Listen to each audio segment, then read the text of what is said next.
Meus amados irmãos, graça e paz. É um prazer poder estar com os irmãos nessa manhã para desfrutar um pouco da palavra de Deus.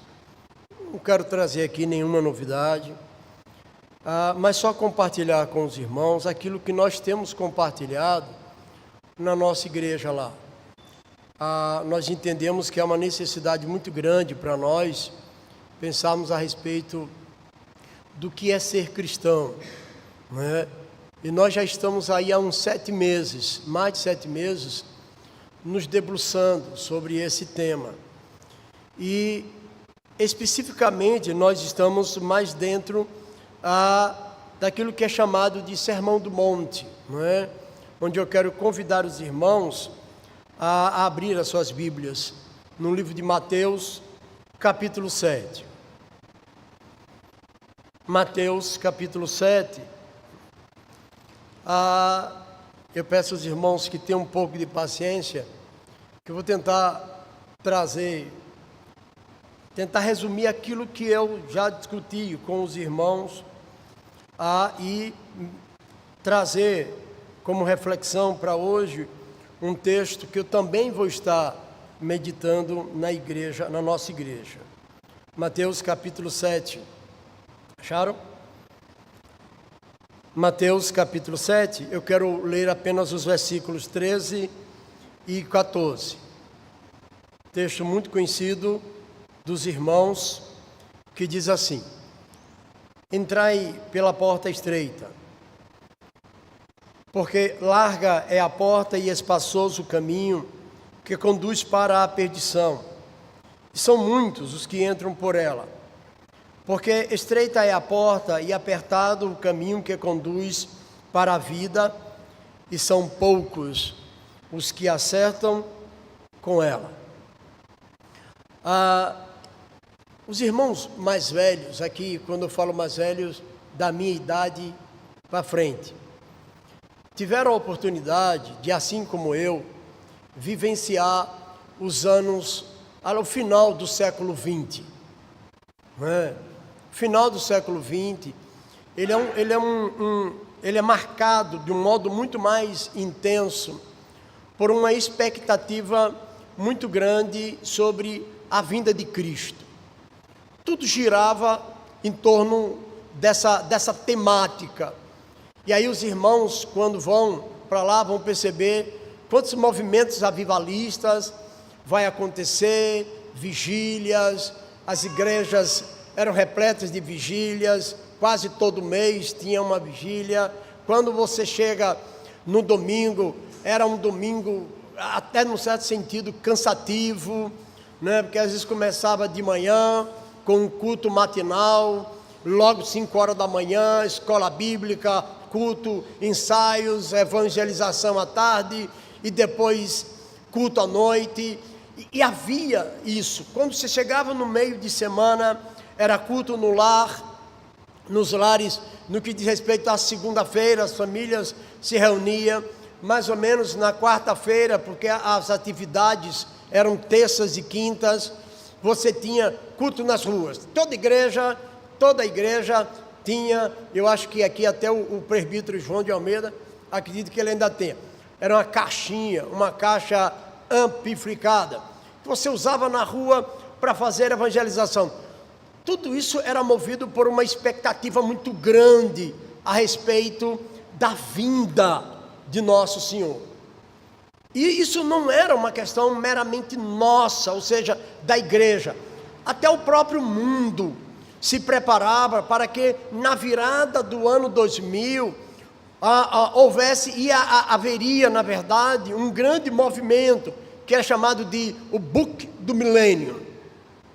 O problema é que 2001 chegou e Cristo, tão esperado, tão prometido naquela época, não chegou, não veio. E a partir do ano 2000, 2001, você começa a perceber que a igreja ela é tomada de um mundanismo e de uma antipatia, num certo sentido, espiritual. as pessoas já não têm mais aquele apego pela igreja. Você nota que hoje em dia uma pessoa, ela no mínimo já fez parte de umas 3 comunidades, de umas 3 denominações. Elas vão de um extremo ao outro sem a menor dificuldade. Eu conheço gente de igrejas reformadas que foram para adventistas. Outros, eu tenho uma amiga que era uma mulher piedosa, cristã, que hoje está no judaísmo. Note, essa coisa que você acaba percebendo, em que as pessoas elas não estão vivendo, elas não vivem mais em torno da fé, e principalmente em torno desse grande tema que é para nós, que é a vida eterna, ou a salvação eterna. Quando você abre o texto, o Sermão do Monte, e aí você lidar com essa exortação de Jesus aí, dizendo: entrai pela porta estreita, né? O restante do versículo 13, ele é chamado de uma variante intencional, haja vista que ele é o oposto do versículo 14, se os irmãos notarem, ele é uma explicação. Você vai perceber que ele vai tratar justamente dessa temática de entrar na vida, o caminho que conduz à vida eterna. Perceba isso. Quando você, então, vai observar o Sermão do Monte, parece que esse tema ele é meio aleatório, e não é. Porque desde o início do capítulo 5, que os irmãos vão perceber que Jesus tem sempre aquela observação de bem-aventurados são os humildes, porque deles é o reino dos céus. Essa expressão de que eles entrarão no reino dos céus. Quando você chega no capítulo 5, versículo de número 20, e aí os irmãos vão lidar com a exortação de Jesus, de que se a vossa justiça não excederem muito a dos escribas e fariseus, jamais entrareis no reino dos céus. Note, essa expectativa de que alguém vai entrar, quem é que adentrará o reino dos céus? Percebe? Essa questão que ele levanta para nós é muito importante. Mais à frente, no capítulo de número 6, e aí o versículo de número 20, quando ele vai tratar a respeito do reino dos céus de novo, a partir do 19, né, quando ele não acumule tesouros na terra, no 20 ele diz: mas ajuntai para vós outros tesouro no céu. Tesouro no céu. Então essa temática de céu e inferno estão presentes, e é isso que, num certo sentido, norteia o ensino de Cristo aqui. Percebe? Isso tem uma linha de pensamento que ele está lidando dentro desse sermão, em que o fruto final dele é: como é que alguém adentrará ao reino dos céus? Se os irmãos abrirem a internet, vão perceber que as pessoas têm a tendência de olhar para o capítulo 7, versículo 13, e começar a divagar muito, dizer o que é e o que não é. Eu não quero olhar para isso, eu quero apenas olhar para o texto. O que o texto mostra? Como, por exemplo, um caminho apertado, que é o único que conduz à vida eterna. Esse caminho que, de fato, leva alguém para a vida eterna. E o que é que leva alguém para a perdição eterna? Se você notar, o Sermão do Monte, ele tem pelo menos 5 princípios. Aliás, 4 princípios. O primeiro deles é que, veja, uma vida cristã, uma vida para o céu, é uma vida que se sustenta em cima, que funciona em cima de valores. Por isso ele começa a bem-aventurança dizendo: bem-aventurados os humildes. Bem-aventurados os humildes, ou seja, aqueles que se entendem pobres, necessitados da graça de Deus, e que choram, no versículo 4, por essa misericórdia divina, e que são mansos quando interpelados a respeito dos seus pecados. Note, ele sempre vai trazer isso, e que o fruto disso acaba sempre resultando em perseguição. A partir do versículo 10, ele começa então a colocar nesse ponto, ou seja, uma vida cristã, uma vida para o céu, ela não é uma vida fácil, porque ela se norteia em cima de valores que contraria os princípios mundanos. Não é a arrogância das pessoas que se acham dignas do céu. Quem entrará nos céus? Os humildes, os mansos, os misericordiosos, aqueles que têm fome e sede de justiça, os pacíficos, os limpos de coração. Vê, isso não é uma coisa simples e fácil aqui, porque o que Jesus está colocando na bem-aventurança é uma quebra dessa arrogância das pessoas que acham que elas são dignas do céu.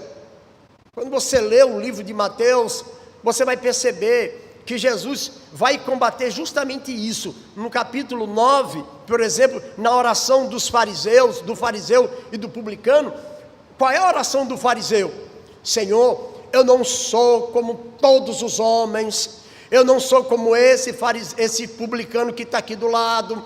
É aquela ideia de pessoas que elas se acham, de fato, merecedoras do céu. E Jesus disse que não é por aí o caminho, não é esse o caminho que levará alguém ao céu. A arrogância, a prepotência de achar que, de fato, está à altura do céu e que ele adentrará o céu. O segundo princípio que os irmãos vão perceber a partir do versículo 17 do capítulo 5 é que a vida para o céu passa pelo entendimento real e pela observância da lei do Senhor.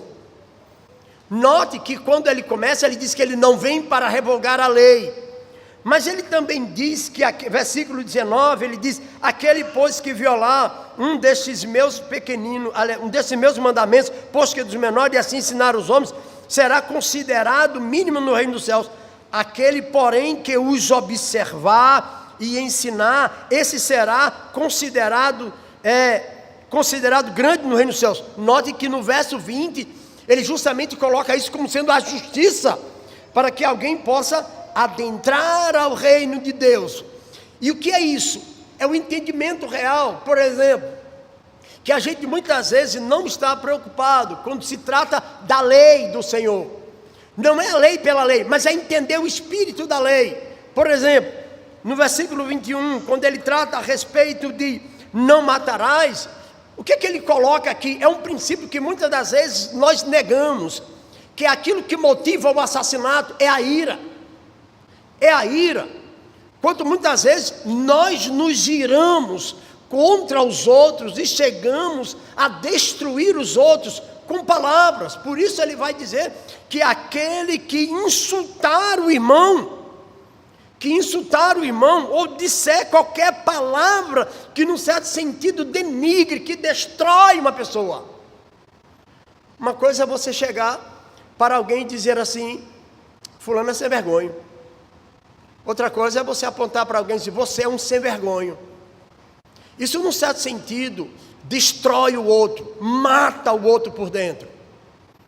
Às vezes as pessoas não estão olhando para isso. Ele diz: aquele que se irá, note isso, aquele que se irá, no versículo 27, a questão do adultério, é onde atua a lei de Deus. A lei de Deus, ela não está apenas dentro de uma objetividade, mas subjetivamente lá dentro. A lei do Senhor, ela precisa partir de dentro, agir dentro do coração de uma pessoa. Por isso, quando para que alguém de fato quebre a lei, ela não precisa ir para a cama com uma pessoa, basta que internamente ela concretize isso. Essa lei precisa agir, partir de dentro. Quando ele trata da ideia do testemunho, aí dos juramentos, no versículo 33, note, o crente, ele é verdadeiro, ele não é dúbio nas suas palavras, ele não é dúbio, ele não precisa de um juramento para dizer aquilo que ele está dizendo, para fazer com que aquilo que ele está dizendo, de fato, seja verdadeiro. Daí a expressão: seja o teu sim, sim, o teu não, não. Note, caminho estreito, caminho difícil, é isso, que muitas das vezes a gente, nessa nossa geração, não considera isso como um elemento nessa caminhada para a eternidade. Depois ele termina, e aí ainda dentro desse princípio, a ideia da vingança, do amor ao próximo, ou seja, você tem que amar o inimigo, percebe? Jesus coloca diante de nós aquilo que num certo sentido nos agride, e não é fácil para uma pessoa, não é fácil isso. Quando ele adentra o capítulo 6, e aí você tem o outro princípio, que é a ideia da vida com Deus, e isso se manifesta em pelo menos dois momentos. Primeiro, na própria questão de que a nossa relação, antes de ser com os homens, é com Deus. Muitas das vezes a gente evita fazer certas coisas para que as pessoas não nos olhem.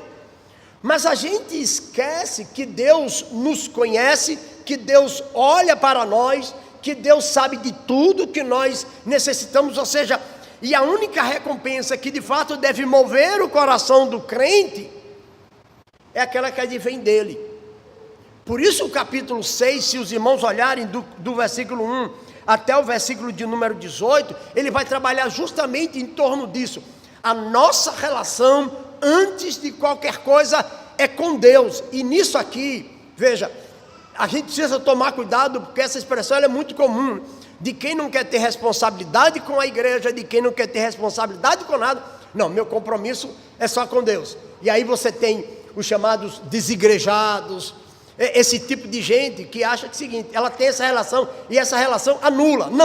Não é isso que Jesus está dizendo. O que Jesus está dizendo é que a nossa vida, ela deve ser pautada tendo Deus como referência. É Ele. Por que eu não vou mentir? Para que os irmãos, num certo sentido, tenham uma imagem, não tenham uma imagem negativa sobre mim? Não. Porque Deus me contempla. Porque Deus sabe, Ele vê o que nós estamos fazendo na nossa intimidade. Eu não estou nem aí se os homens vão gostar ou não, a minha preocupação é Ele. E aí outra questão, dentro de tudo isso, é quando ele vai tratar, aí a partir do versículo de número 19, que é a questão do serviço a Deus. Veja, para a vida do crente, Deus é prioridade. Deus é prioridade. É a Ele que os crentes devem se dedicar muito mais, buscar em primeiro lugar. O que é que você percebe? Que os crentes ficam muitas vezes divididos entre os seus luxos, o seu sucesso, os seus bens, e Deus sempre é posto em segundo lugar. Perceba isso. Essa questão que ele levanta para nós é muito importante, para que a gente possa compreender como essa vida de caminhada para a eternidade, ela não é fácil. Ela não é fácil. Não é uma vida que as pessoas vão dizer, não, agora eu entro numa igreja, me torno membro de uma igreja, pronto, eu já estou lá. Não é isso o que ele está dizendo. Percebe? Ele diz que a porta é estreita, a porta que conduz à vida eterna, o caminho que conduz à vida eterna é estreito. Por que razão? Porque contraria aquilo que todos nós, muitas das vezes, estamos acostumados a fazer. É difícil quebrar o nosso orgulho, a nossa vaidade. É difícil quebrar os nossos conceitos. Não é fácil, principalmente quando você luta contra um mundo que dia após dia nos doutrina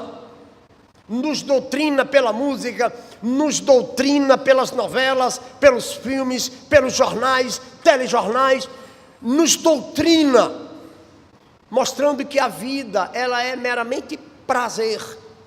Jesus está dizendo, a entrada no reino dos céus não é fácil. Não é fácil. No início do capítulo 7, ele traz uma outra questão, que é o princípio das nossas relações, da nossa vida conosco, que ela se baseia no princípio da lei. Qual é o princípio da lei? Aquilo que você quer que os outros façam, faça você também. Se você quer que os outros te dê coisa boa, então dê coisa boa. Se você quer que os outros não te julguem, não julgue. Ou se julgar, julgue corretamente, para que as pessoas te julguem dessa maneira. Vê como muitas vezes nós somos sempre tendenciosos a querer que os outros nos tratem melhor do que aquilo que nós tratamos.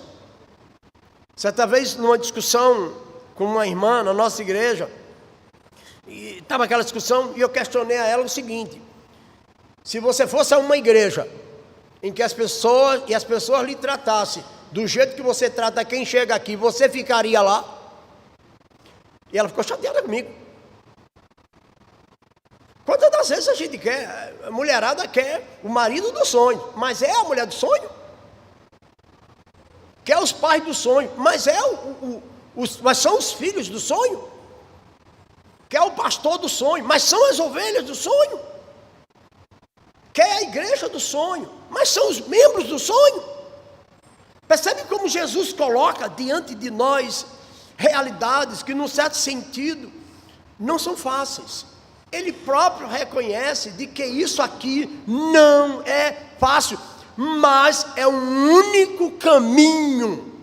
É um único caminho para que alguém adentre ao reino dos céus. Ele nunca disse que isso seria fácil.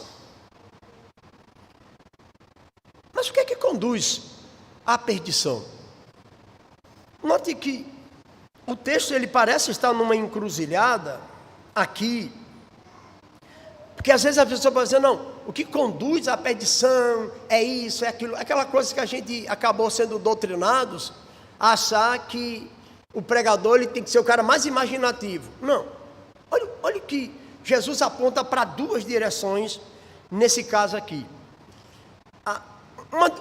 Um caminho que conduz à direção, à perdição,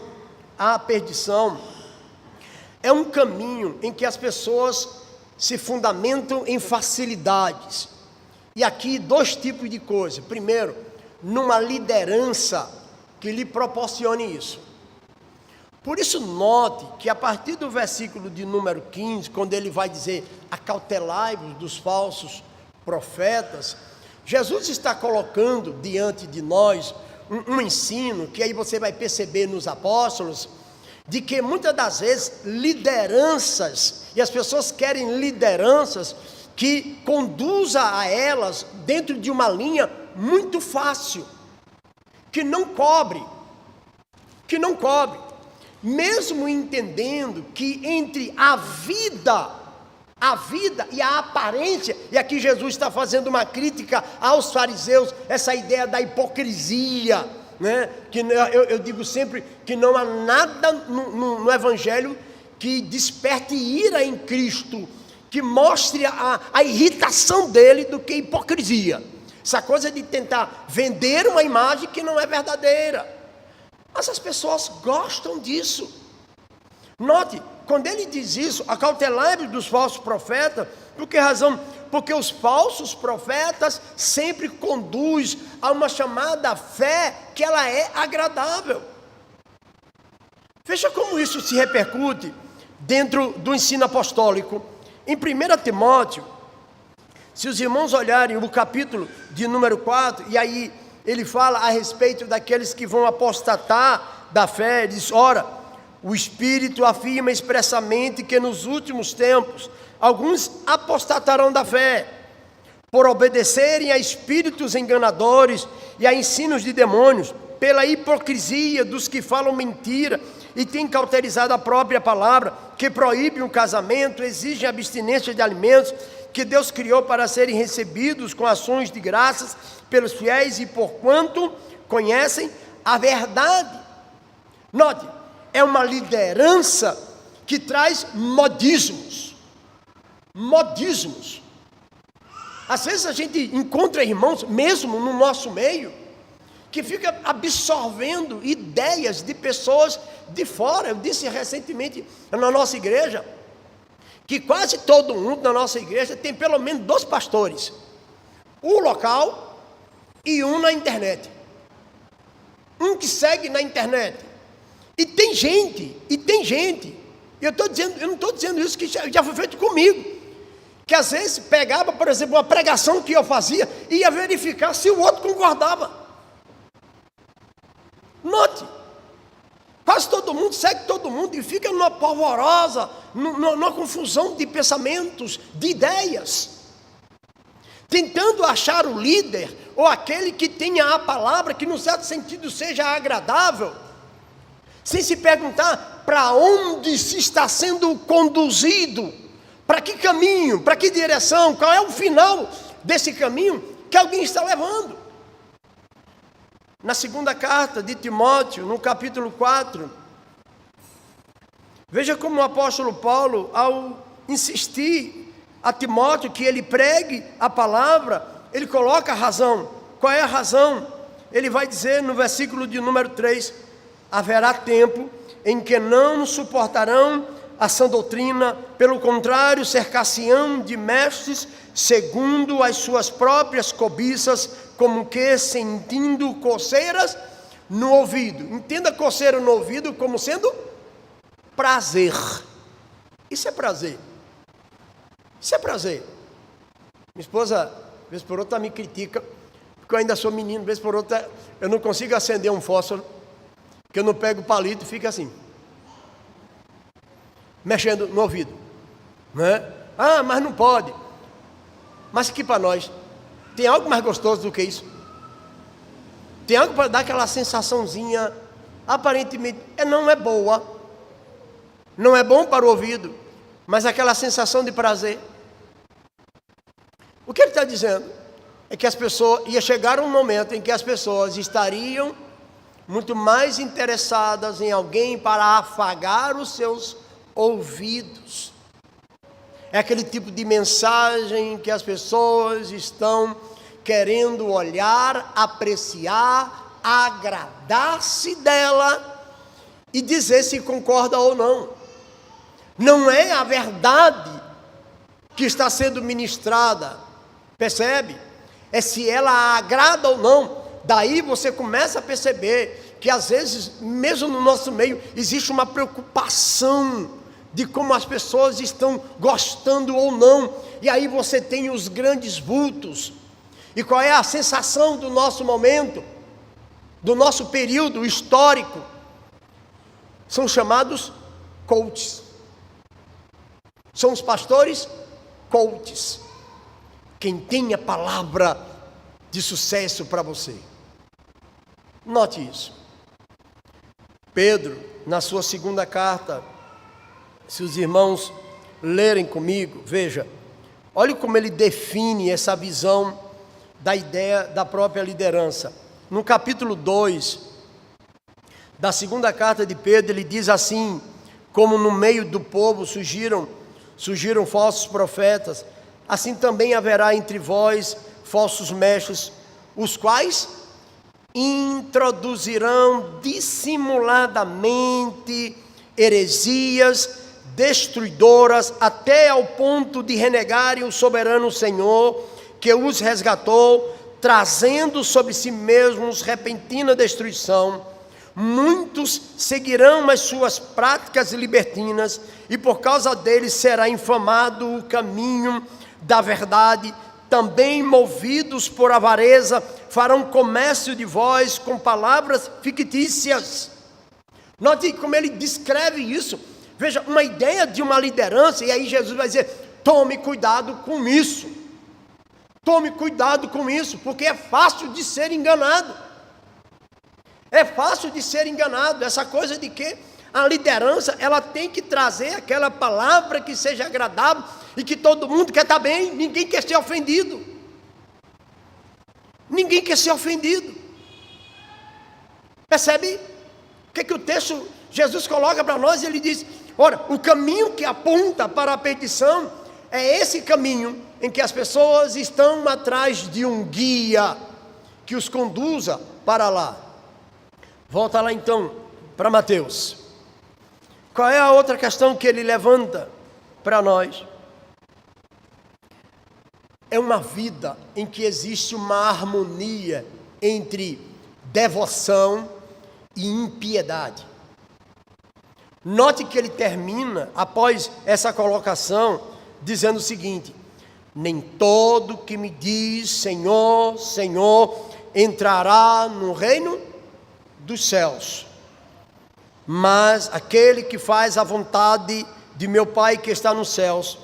Muitos naquele dia hão de dizer-me: Senhor, Senhor, porventura não temos nós profetizado em Teu nome, e em Teu nome não expelimos demônios, e em Teu nome não fizemos muitos milagres?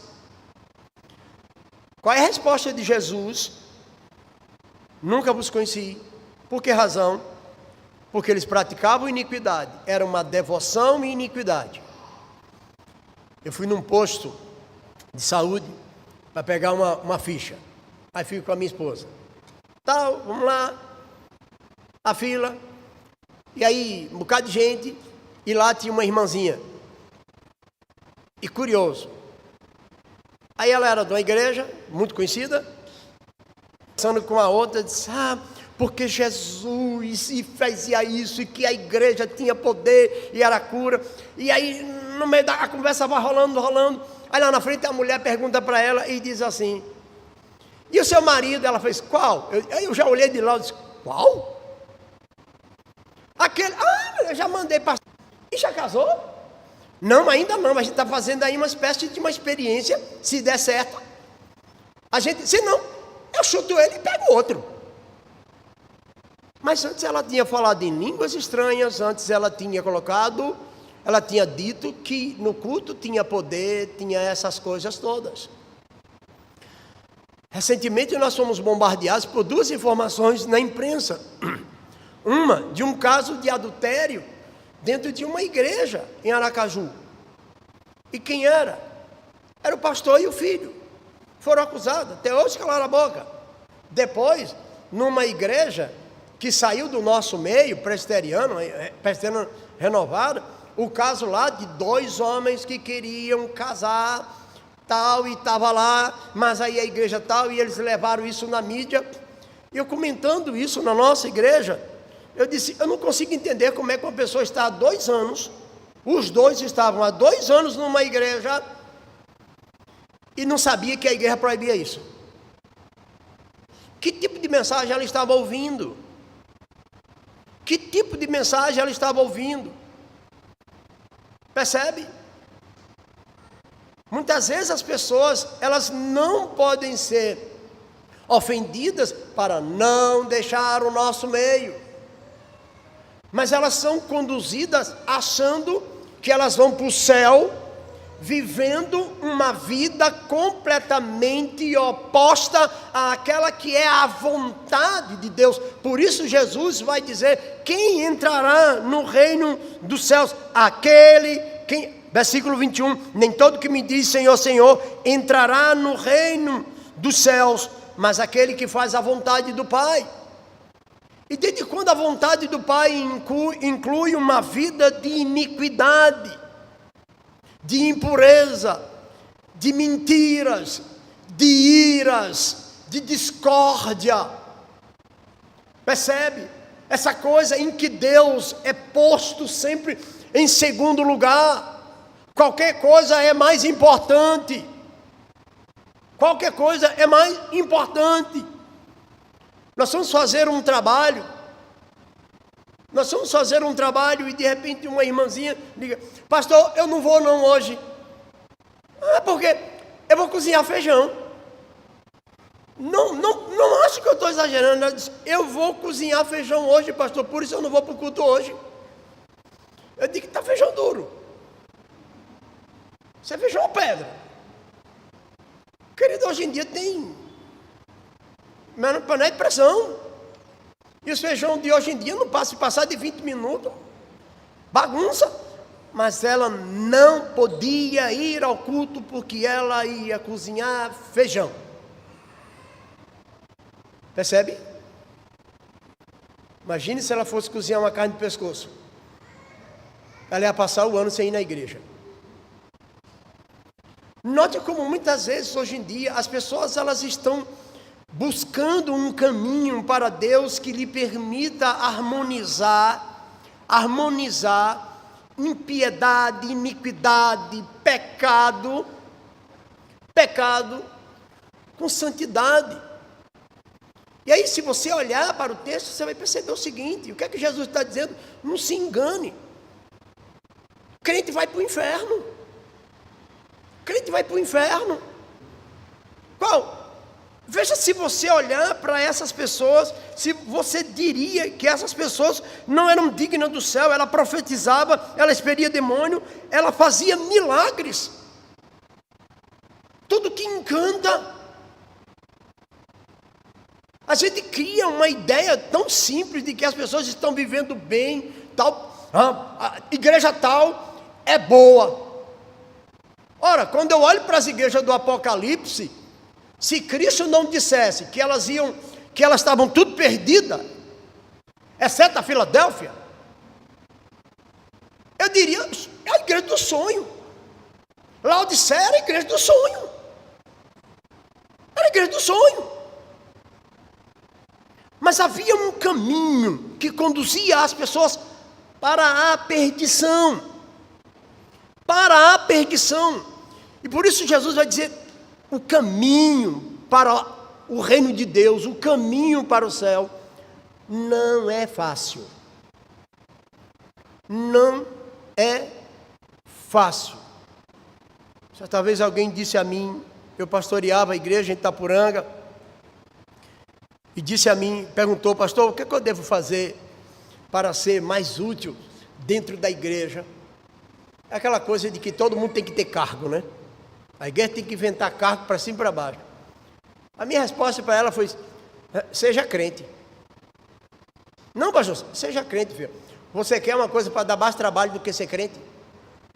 Você sabe o que é policiar o coração, policiar a mente? Você sabe o que é viver uma vida de piedade? Você acha que isso, sabendo que o mundo, que Satanás e a nossa própria natureza é contra tudo isso? Quem aqui nunca levantou de manhã, no domingo, olhou e disse assim: hoje tem culto, hoje tem escola bíblica, mas a cama está melhor? Veja, o caminho para o céu não é fácil. Não é fácil. E aqueles que tentam encontrar em lideranças essa facilidade para lá, achando que ela pode unir iniquidade e piedade, que ela pode unir Deus e o dinheiro, Deus e o mundo, Deus e o sucesso, isso não existe. Isso não existe. Porque ou Deus é prioridade na vida dos crentes, ou a sua própria vida, o seu sucesso, as suas buscas são mais importantes. Porque o que Jesus coloca no capítulo 6, versículo 24: ou você ama um e odeia o outro, ou você se dedica a um e despreza o outro, ou se dedica a Deus e despreza essa coisa, ou você se dedica a essas coisas e despreza a Deus. Isso aqui não é fácil, porque nós somos seduzidos dia após dia a querer uma vida que ela seja simples, de uma igreja que muitas vezes absorva isso que o mundo está trazendo como valor, como busca. Às vezes a gente acha que está certo, mas permanecer firme naquilo que o Senhor traz para nós, não é uma coisa fácil. Não é fácil. Não se irá contra o seu irmão. Deixar que a lei de Deus adentre no seu coração. Percebe? Ser aquilo que você espera dos outros. Não é fácil. Não é fácil dizer a verdade, quando muitas vezes todo mundo está mentindo e a gente tem medo da retaliação. O caminho que conduz para a vida, Jesus diz, é difícil, é estreito, porque tem tudo aquilo que ele está dizendo como base para isso. Quem quer uma vida fácil Quem quer uma vida de fé fácil, de ausência de compromisso, de responsabilidade, de fidelidade, saiba que o final do caminho é a perdição. Mas permanecer fiéis ao Senhor, 140 anos de história, né? 140 anos de história, permanecer firme, passando por toda uma sedução que o mundo traz, não é fácil. Mas também é fácil se perder. Mas também é fácil se perder quando nós tomamos o mundo como referência. Percebe? E a gente precisa começar a pensar nessa igreja nos próximos 140 anos. Como ela estará? Sabendo que o caminho que ela está trilhando, ou que ela deve trilhar, ainda que dolorido, ainda que difícil, ainda que quebre o orgulho, ainda que diga assim, você não tem capacidade nenhuma, você não tem nada para adentrar o reino dos céus, você carece da graça de Deus, você precisa da misericórdia dele, você precisa implorar por essa misericórdia dele, ainda que isso seja difícil, mas é saber que esse é o caminho. Não há outro caminho que nos conduza à vida. Não há outro. Toda a vida fácil, no final, ela perde o seu sentido e ela destrói as nossas vidas. Cuidado com aqueles que oferecem isso. Cuidado com aqueles. E a internet está aí para fazer isso. Que Deus nos abençoe.